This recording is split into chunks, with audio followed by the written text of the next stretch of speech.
This week, we are talking all about talking conversations. Ah, yes. And actually, a study that came out of Great Britain says, on average, we have about 27 conversations per day, and they last about 10 minutes each. That's a lot of talking. If you think about that, that's about 4.5 hours of talking. Now, some days may be more, some days may be less. And of course, technology changes with things with regards to conversation, but I want us to dive into the in-person conversations we have in the next couple of episodes, because I'm going to teach you the 2 ways we have conversations and some great tools that you can use for more effective communication. So let's get started.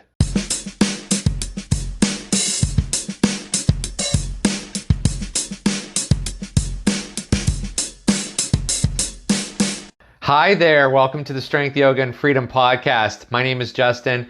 I'm just so excited that you're here. This is the podcast where we use the philosophy of yoga in a practical and everyday way, one small step at a time to become happier people. Now, before we get started in this Mindful Communication Toolkit episode, I want to just cover a couple things.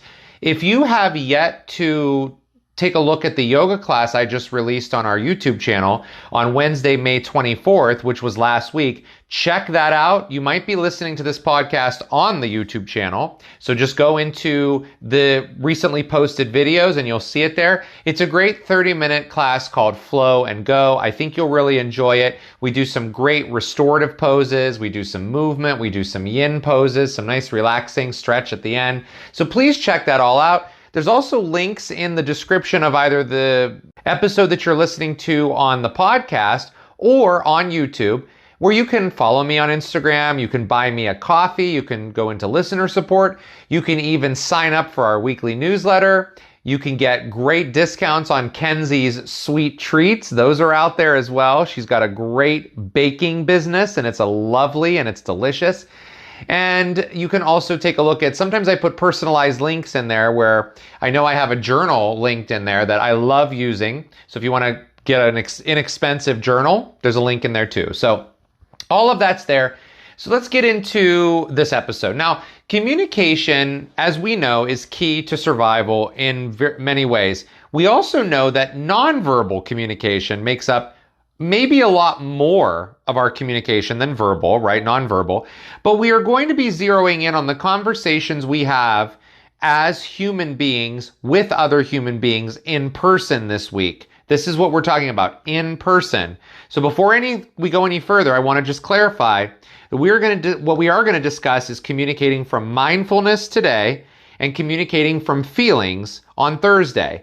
Now, there will be some overlap because when you're talking about communication, you can't help sometimes talking about feelings or the way we react and the way we are mindful and on and on. So I'm going to try to keep this a little bit as separate as I can, but there is some overlap here as well. Here's what we're not going to discuss, though. We are not going to be talking about how to effectively have a conversation over the phone, through text message, or email. And we're also not talking about conversations that we are having with people about another person who is not present. Now, I'm not saying that phone call conversations or text message conversations or email or talking about other people when they're not present is a bad thing or we shouldn't do those things, right? I'm not talking about that. But for the sake of what we're learning, we're focusing on conversation with someone else that is present right in front of us, and we're discussing a topic of some kind. And I'll give you examples. So we're not talking about other people. Talking about other people when you're in a conversation with someone is a whole separate topic, because there are times where you need to speak about other people to work through things when you're talking to another person. And so that's a whole different thing. But we're talking about in-person conversation regarding topics. Now, when you study any kind of communication, you learn that there are many types of communication styles, skills involved with effective communicating, like confidence, responsiveness, active listening, empathy, respect, on and on. But I'm not here to give you a college communication 101 course or a high school communication class. We're not talking about that. We're getting real about what we deal with in the real world when we are communicating with other people. And today we're going to be discussing that, all about communicating with mindfulness. Now, as I mentioned, on Thursday, we're going to talk about communicating from feelings. Please understand, both are very important, both are very necessary, and both can yield different outcomes. But blending them together in synchronicity is a really, really cool thing to do. And we're going to talk about all that. You see, one of our yamas, or restraints, as we call them in yoga, is called satya, which means truthfulness.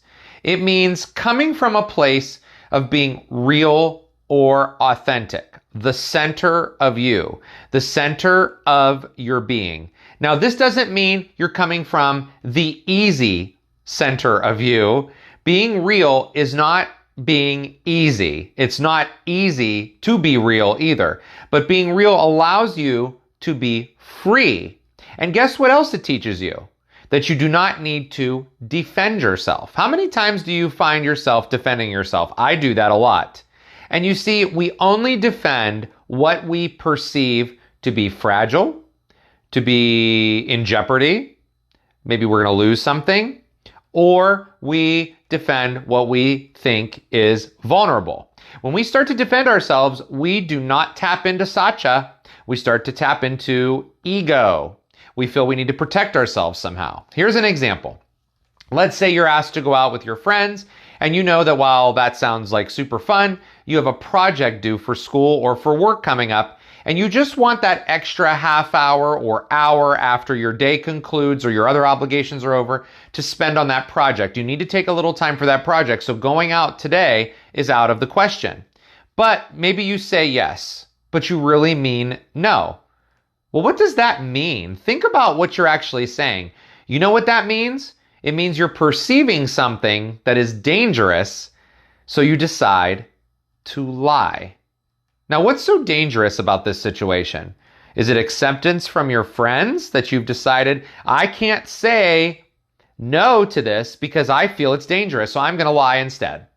Only you know the answer to that question. But this is going to set us up for what we're going to learn next. As we go through these tools, keep this in mind, how you practice satya or your truth when you have conversations. Communicating from mindfulness means a couple of different things. You actually are going to be present. You're choosing to be present. You are not interrupting the other person. You are showing nonverbal cues that you are listening by nodding or shaking your head, or you move your hands or whatever it is with your body language. You are being empathetic, and you're not judging what's happening. Those of us who decide to be nice all the time, when we are communicating with others, and by nice, I am talking about not being in your own truth by ignoring the mindfulness, which basically what that means is we are lying on repeat. Those of us who decide to be nice all the time when we're communicating with others, we just lie on repeat over and over. So let me give you an example of that. Have you ever had a conversation with someone? As soon as you get one sentence or two out of your mouth, the other person starts talking all about themselves. Boy, I know someone like this. It doesn't matter what you're talking about. This other person comes right in after a few sentences and starts monopolizing the conversation. What that person is trying to pull the attention from you to them, which is actually phony, and it's actually fake, and it's actually lying. You see, that person is not showing empathy. They are not present, and they're basically interrupting what you are talking about to discuss themselves so that the light shines on them to feel better about themselves. That is not your problem, because doing that is a recipe for disaster. No one's going to want to talk to that person. I sure don't like talking to that person when I'm around them, because that's all you hear is the same repeat stuff. You say one thing and it automatically gets turned into a conversation all about them. No matter what you say, this is someone who is displaying an image rather than being real. That's why it's phony. That's why it's fake. So how can you communicate from mindfulness, from your truth? Let's talk about these tips. The first tip is to identify if you are in a good place to have a conversation. If someone catches you off guard, you have every right to say, listen, I am not in a place to have this conversation right now. When I am ready, I will let you know, or I'll come back to you in an hour, or when you settle yourself down, like, if someone's speaking to you charged emotionally, remember I told you these things could overlap, the mindfulness and the emotional stuff. If someone's coming at you with an emotionally charged phrases or speech, you can say, listen, when you're finished speaking like that, then we can have a conversation. Being aware that as a person who is trying to be mindful is actually honoring yourself and the other person by removing yourself from a heated conversation temporarily. It's a great tool when you feel a lot of emotions and you don't know what to say. You can also say, I don't know what to say right now. Okay, I don't know what to say in response to this. So in my opinion, I would like to rather say nothing and come back with something when I have thought about it. And in my opinion, it is better to say nothing than to start talking all about yourself. Like I used that person in the example from before who turns the conversation to themselves constantly.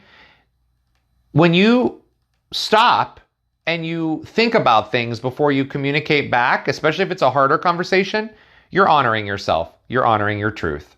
Now, what is the purpose of the conversation? That's number 2. What is the purpose of the conversation? So if you're engaging in mindful communication, you are aware that there is a purpose to what you're discussing. So example would be if you're discussing what you're eating for dinner later, then that's the purpose of the conversation. You keep that purpose in mind when you are talking to another person. If your thoughts start to spin, you're going to go off on a tangent, and that's going to lead to circles of the same dialogue. And you know what that is? A waste of time. So having purpose-driven conversation helps you really in any situation, but especially again, if it's a difficult conversation. So if you need to tell someone that you're no longer going out on Friday nights because you're working on finding a new job, that's the purpose of the conversation. Whatever they say in response actually doesn't matter that much, other than them showing some empathy to you that that's what you're going to be doing. But for you, the purpose is what it is. It is that you are no longer going out on Friday nights, and that's the purpose of the conversation. The third little trick I have and tool for you is avoiding mind reading. Now, a lot of us think that we are mind readers, but there is a pitfall to being a mind reader. One of the things that helps here is that you want to listen and not draw inferences, which is very difficult to do because society teaches us we should be judging things all the time. Now, I actually struggled with this for a very long time. So I used to say things like, oh, we finish each other's sentences if I was in relationship with someone. And I don't mean necessarily romantic one. It could be any kind of relationship. We finish each other's sentences. Ha, ha, ha, ha. Well, when you say that, you're actually misleading others because you may know the habit of what someone else is going to say, but you do not know what they are thinking. You have zero idea what they're thinking. You may think that you know what you're thinking because you can, quote, finish the other person's sentences. You have no idea what they're really thinking, though. And this also happens when we are anticipating what someone else will say so that we have a response ready to go, don't we? Thinking that you know what someone else is thinking is called mind reading. And the pitfall that you will experience is that you are going to put words in someone else's mouth, which is really assuming that you know what they are thinking. That's basically lying, and you don't know what they're thinking. So we don't want to lie and assume that we know what they're going to say or how they're going to react. You don't know. So let them speak and listen. If you need clarification and you don't understand, ask for clarification instead of just assuming that you know what they're going to say. Just listen. Try not to predict because you just don't know.